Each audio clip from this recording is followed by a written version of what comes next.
आगे की तरफ जाओ, बेइंतहा प्लेटफॉर्म है, फॉरेन कंट्रियां बेइंतहा है, शिकस्त मान के बैठ जाना, नहीं ये मुझे जॉब नहीं मिली तो पता नहीं क्या हो जाएगा, मैं खत्म हो जाऊंगा, ऐसा कुछ भी नहीं है। परिंदों को नहीं देखते जो हवा में उड़ते हैं, कोई ठिकाना नहीं उनका, जहां मर्जी चले जाते हैं। तो अपना भी कोई ठिकाना ना बनाओ। ये ना सोचो कि एक जगह मेरी मिल गई है, वो जॉब मेरा ड्रीम है, मेरा ड्रीम नाम की मेरे ख्याल से पाकिस्तान में कोई चीज़ नहीं है। ड्रीम के बारे में पाकिस्तान में ना सोचा करो। यहाँ बैरियर ज़्यादा हैं और ड्रीम कम है। यहाँ रुकावटें इतनी ज़्यादा आपके सामने खड़ी कर दी जाएंगी कि आप सोच ही नहीं पाओगे। आपके घर से लेके, रिश्तेदार से लेके, गली मोहल्ले से लेके, डिपार्टमेंट तक आपका दिमाग खराब हो जाएगा कि यार मैं ईमानदारी से चलना चाहता हूँ, ये सारे लोग कौन हैं। फिर आपका दिल ये कहेगा कि यार पाकिस्तान में मंदिर होने चाहिए थे, ये मुसलमान नहीं हैं, ये हिंदू हैं, इन्हें मंदिर में जाके घंटी हिलानी चाहिए, क्योंकि ये तो अल्लाह को मानते ही नहीं है। सारे करप्शन कर रहे हैं, सारे बेईमानी कर रहे हैं, सारे झूठ बोल रहे हैं, सारे धोखे दे रहे हैं, तो भाई ये मुसलमान तो हो ही नहीं सकते ना। मुसलमान और मोमिन वो होता है जिसके दिल में अल्लाह हो। और पाकिस्तान में आपको अल्लाह पे को मानने वाले लोग कितने मिलेंगे? 80% भी नहीं मिलेंगे, 20% मिलेंगे। और 20% में जो मिल रहे हैं वो कुचले जा रहे हैं, वो पिस रहे हैं कि अल्लाह को राजी करने के चक्कर में वो अपनी ज़िंदगी को मुश्किलात में और उन्होंने डाल दिया, क्योंकि 80% की कैपेसिटी ज़्यादा है। तो यहाँ एक बार ज़हन में रखो, आप लोग एक अच्छे ऐसे शख्स को तलाश करो जो आपको डिप्रेशन से निकाल सके।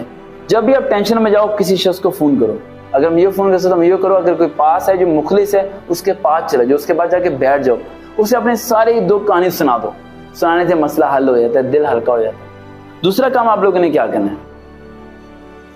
खाना नहीं छोड़ना बेटा, ये सबसे बड़ी मिस्टेक होती है। जब डिप्रेशन में आप लोग खाना कम कर देते हो ना, तो वो आपके जिस्म को कमज़ोर करना शुरू कर देता है और वो आपके जिस्म पे हैवी हो जाता है। और वही डिप्रेशन कैंसर या किसी की बीमारी की शक्ल इख्तियार कर लेता है। आपके गुर्दे फेफड़े कोने के अंदर सड़ने शुरू हो जाते हैं। आपको क्या लगता है कैंसर स्मोकिंग करने से होता है? इन चीज़ों से तो होता होगा, लेकिन कैंसर कहीं ना कहीं डिप्रेशन से भी होता है।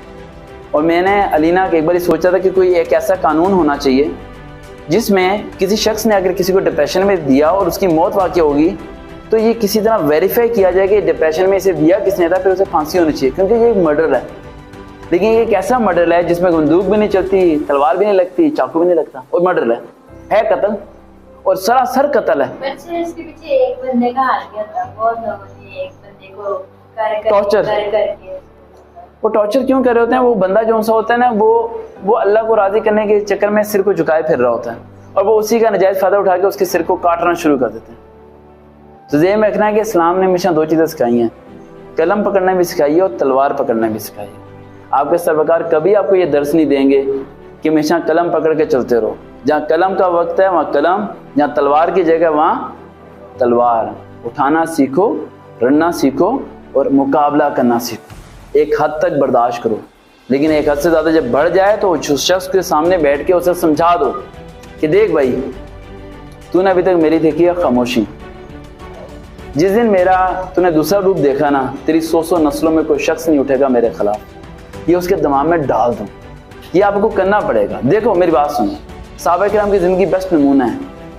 अगर सारी चीज़ें प्यार से फैलनी होती तो जंगें क्यों होती, गज़बे क्यों लड़ी जाती? गज़बें किसी वजह से लड़ी गई हैं, तलवारें किसी वजह से उठाई गई हैं। दीन इस्लाम हमें दोनों का दर्ज देता है, अमन का दर्ज भी देता है और जहाद का दर्ज भी देता है। लेकिन दीन इस्लाम में ये कहता है कि तुम एक बात कर रखो, अमन करो इतना कि लोग तुम पे रक्श करें कि यार बड़ा शरीफ बंदा था ये। लेकिन जब तुम जहाद करो तो फिर लोग तुमसे डरे भी, लोग खौफज़दा भी हों। जिस तरह उमर फारूक ऐसा फरमाते थे कि जब मैं सख्त होता हूँ तो लोगों को यकीन ही नहीं होता कि उमर कभी नरम होंगे, और जब उमर नरम होता है तो लोगों को कभी यकीन ही नहीं होता ये कभी सख्त भी हो सकते हैं। दोनों पहलू में इतने टफ थे वो, समझ आई? तो पहला, किसी शख्स से मुलाकात करो, खाना पीना स्ट्रॉन्ग करो, जगह को चेंज करो। बेटा बाहर देखो कि बाइक, जगह को चेंज करो, इन सब चीज़ों को समझो और अपने आप को डिप्रेशन से निकालो। और दिल को काबू करने के लिए एक लास्ट पॉइंट बता देता हूँ, फिर हम आएंगे टेस्ट की तैयारी की तरफ। आप लोग दिल को किस तरह काबू कर सकते हो, किस तरह हार्ट बीटिंग को आप कंट्रोल में रख सकते हो, किस तरह आप टेंशन में भी अपनी बॉडी को स्ट्रांग रख सकते हो। उसका सिंपल एक आसान तरीका है बेटा, कि आपकी हार्ट बीटिंग 190 की स्पीड पे जा रही है ना, आपने अगले को शो नहीं होने देना, अगले को शो नहीं होने देना। शो कैसे नहीं होने देना? आपके हाथ नहीं कांपने चाहिए, आपकी ज़ुबान नहीं कांपनी चाहिए। ये दो चीज़ें वाहिद होती हैं जिससे शो हो जाता है कि आप टेंशन में और डिप्रेशन में। अगला शख्स कुछ नहीं कर सकते। ये वही इंसान है ठीक है, जो आपके सामने बदमाश बना फिरता है लेकिन अंदर से बहुत डरपोक है। ये वही बदमाश हैं जो बाहर आके बंदूक लेके चलते हैं और इनके कमरे में चूहा आ जाए तो ये बेड के ऊपर बैठ जाते हैं। दिमाग में रखना, बता रहा हूँ मैं आपको। हाँ, ये वही बदमाश हैं जिनके कमरे में छिपकली आ जाए तो वो कमरे में दाखिल नहीं होते, वॉशरूम में घुसने से पहले 10 बार ही देखते हैं ये छिपकली तो नहीं। ये वही आपको सब बाहर बदमाश नजर आते हैं। ये ज़ाहिरी तौर पर बदमाश हैं, इनका दिल आप लोगों से ज़्यादा कमज़ोर है। एक बार आप पकड़ के इनके आगे खड़े हो गए, बस भाग जाएंगे, उसी टाइम भाग जाएंगे।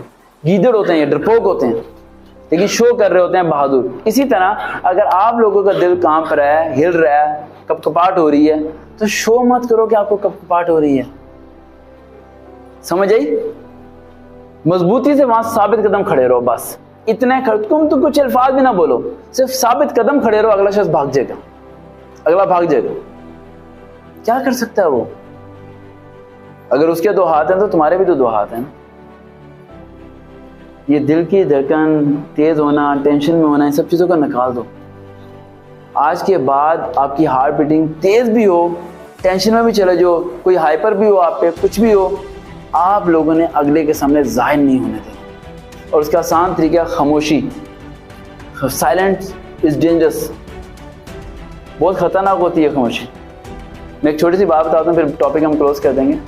क्लास 9 में था तो मैं जिस चेयर पे बैठता था, सेक्शन सी था फिज़ाइया में, तो मेरे दोस्त का चेयर थी। तो वहाँ पर एक शख्स आया, न्यू क्लास फेलो, तो काफ़ी हेल्दी था और हट्टा कट्टा बड़े कद का, ठीक है। तो उसने आके मेरा बैग उठाया और दूसरी चेयर पे फेंक दिया और कहता कि इधर मैं बैठूंगा। तो वो उधर आके बैठ गया। अब मेरे दोस्त वगैरह सारे कह यार छोड़, इससे क्या लड़ना, हाथी जैसा यार, हमारे पतले पतली जान है, इससे कैसे लड़ेंगे हम यार। तो मैंने कहा यार जस्ट 1 मिनट वेट करो। मैं गया, मैंने कहा यार आप चेयर से उठ जाओ, ये मेरी चेयर थी, मैंने पहले बैग रखा। कह रहा जिसकी चेयर उठा के दिखा दें, ये मैं बदमाश हूँ। उसने काफ़ी बातें बोली, क्लास 9 का वाक़या है। मैंने उसके साथ वाली चेयर को उठाया और गुस्से से उठा के ज़मीन पे मारा और चेयर तोड़ दी। मैंने उसे कुछ नहीं कहा, मैंने उसके साथ वाली खाली चेयर को उठाया और गुस्से से उठा के ज़मीन पे मारा और चेयर टूट गई। मुझे पता था उसके बाद टीचर ने मुझे पनिश तो देनी है चेयर तोड़ने की। चेयर तोड़ दी और चेयर तोड़ के मैंने बैग उठाया और कहीं और जाके बैठ गया। वो लड़का 2 मिनट के अंदर मेरी चेयर से उठ के कहीं और जाके बैठ गया।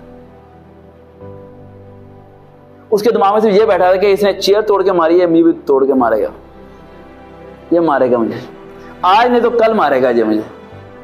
समझ आई? समझ आ रही मेरी स्ट्रेटजी आपको? सिंपल सा तरीका है। 10 लोग आपसे आ रहे हैं जिद बहस करने, 10 को कुछ ना कहो, शीशे का गिलास पड़ा है उठा के दीवार में मार दो। 10 के दिमाग घूम जाएंगे कि शीशे का दीवार अगर हमारे सर पे पड़ता तो हमारी क्या हालत होती। समझ आ रही बात? This simple trick. इस दुनिया के लोगों से डरना बंद करो। ये लोग जानवर हैं तो इनके साथ जानवर वाला सलूक करो। जानवर को प्यार से नहीं समझाया करते, स्टिक मारा करते। गधा होता है ना, उसे डंडा मारते हैं। आपके इर्द गिर्द खानदान में, रिश्तेदारों में, मोहल्लों में कुछ गधे हैं। क्या है? गधे हैं। उन्हें गधे की तरह ट्रीट करो, उन्हें घास ना डालो, उनसे बात ना करो। अगर वो तुमसे जिद करते हैं, लड़ते हैं, तो उन्हें को यार तुम्हारी औकात नहीं है मेरे से लड़ने की, तुम्हारी हैसियत नहीं है मेरे से लड़ने की। उन्हें कहा यार मैं अपने लेवल के लोगों से लड़ता हूं, यार तुम्हारा कोई लेवल नहीं है, ये छोटी छोटी बातों में तुमसे क्या लड़ूं। और उनसे बात ना करो। सबसे पहला काम क्या करो, उन्हें ब्लॉक करो। इतनी बड़ी ब्लॉक लिस्ट बनाया करो, इतनी बड़ी ब्लॉक लिस्ट। रिसाइकल में इतना बड़ा, जो आपको हिट करता है उसे समझाना नहीं है, ब्लॉक, डिलीट, बात ही नहीं करनी, जिद्दबहस नहीं करनी। तुम्हारी सड़क अलग है। रास्ते में जानवर आते हैं तंग करने वाले, उनसे जिद्दबहस करने में अपने वक्त को जाया नहीं करना। अगर मैं इस तरह करता तो पता नहीं कितना वक्त जाया कर चुका था। आप सोचो मेरे रास्ते में कितने लोग आते होंगे। अब मेरे रास्ते में तो वो अकेडमियां, वो अदारे आते हैं जिनके कस्टमर सारे खराब हुए हुए हैं इस टाइम। वो कहते हैं कि इनिशियल टेस्ट की तैयारी आप उसे बता रहे थे 60 से 70 हज़ार पे लेते हैं। एक आर्मी के इनिशियल टेस्ट की तैयारी की और उसे मैं फ्री कराता हूँ। आपको क्या लगता है वो मेरे पे फूल फेंकेंगे, पत्थर फेंकेंगे? जाहिर सी बात। उनके दिमाग घूमे में क्या, ये बंदा एक वीडियो बनाता है, शहर से दूसरे शहर में लोग बैठे हुए इसके पास नहीं भी पहुंच पाते, वीडियो सुन के टेस्ट पास कर लेते हैं। सारी बातें बता देता है वीडियो के अंदर, ऐसे पास करना, ऐसे करना, ऐसे करना, ऐसे करना, ऐसे टेस्ट पास करो, जो हो जाएगा। तो उनके तो पास में जा रहे नहीं लोग। अब उनके कस्टमर कम हो गए हैं, उनके पास वो गाहक खत्म हो गया, तो उनका तो दिमाग घुमा हुआ है क्या किसी तरह इस बंदे को करें खत्म। समझिए? तो हमेशा ज़हन में रखो, इन लोगों से नहीं डरना, ये लोग बहुत डरपोक हैं। हमेशा, मैं इमरान खान का फ़ैन नहीं हूँ, लेकिन इमरान खान की 3 बातें मैंने इमरान खान से सीखी हैं। ये ना हो कि पब्लिक सोचे मैं पॉलिटिकल किसी भी स्पोर्ट में नहीं हूँ, ठीक है, क्योंकि नून लीग वाले भी वीडियो देख रहे होते हैं, पीटीआई वाले भी देख रहे होते हैं, और शायद कुछ पीपल्स पार्टी के लोग भी देखते हो, ठीक है। भुट्टो जिंदा है, ठीक है। इमरान खान के अंदर 3 आते हैं जो मैंने किसी और पॉलिटिशियन के अंदर नहीं देखी, जो हमें एक्सेप्ट करनी चाहिए, माननी चाहिए। पहला पॉइंट, वो बंदा हार्ड वर्कर बहुत है। मैंने अभी तक ऐसा पॉलिटिशियन नहीं देखा जिसे 26-27 साल हो गए हैं, उसे ये गिराते हैं वो दोबारा उठता है, गिराते हैं फिर उठता है, गिराते हैं फिर उठता है। वट एवर उसकी गवर्नमेंट अच्छी है बुरी है, वो कामयाब होते हैं नहीं होते, इस बात को जाने दो यार, लेकिन वो स्ट्रगलर बहुत है। इतना स्ट्रगल नून लीग वाले नहीं है जितना वो स्ट्रगलर है। सेकंड पॉइंट, वो एक अल्फाज बोलता है कि मैं अल्लाह के अलावा किसी से नहीं डरता। ये अल्फाज बड़ा स्ट्रॉन्ग है कि अल्लाह के अलावा किसी से नहीं डरना। और तीसरा, उसका एक बड़ा मशहूर अल्फाज है कि हारता तो वो है जो हार मान ले, मैं हार ही नहीं मानता। यानी कि मुझे मार सकते हो तुम, लेकिन हरा नहीं सकते। और ये बात हकीकत में गवर्नमेंट थक गई है उसे हराने के चक्कर में। गवर्नमेंट उसे हरा नहीं पाई उसे आज तक। क्यों? क्योंकि वो एक्सेप्ट ही नहीं करता। मारो पीटो, घरों में छलांगे मारो, पकड़ कर ले जाओ, जो मर्जी कर लो, एक्सेप्ट ही नहीं कर रहा वो। तो यही जो तीसरा पॉइंट है, ये जॉन सीना जो है ना रेसलर है, उसमें भी यही तीसरा पॉइंट है। वो भी फेलियर को एक्सेप्ट नहीं करता। तो आपकी जिंदगी में जितने भी हर्डल्स आते हैं, कुछ भी आते हैं, तो आपने फेलियर को एक्सेप्ट ही नहीं करना। जहां पर अकल आई है, जहां पर शोर मिला, जहां से समझ आई, वहीं से दोबारा न्यू स्टेप स्टार्ट कर देना। समझिए, इन पॉइंट्स को आप लोगों ने फॉलो करना है। इंशाल्लाह डिप्रेशन से निकलेंगे, आप टेस्ट की तरफ जाएंगे। देखते हैं चैनल वकार रियल मोटिवेशन। अल्लाह हाफिज़।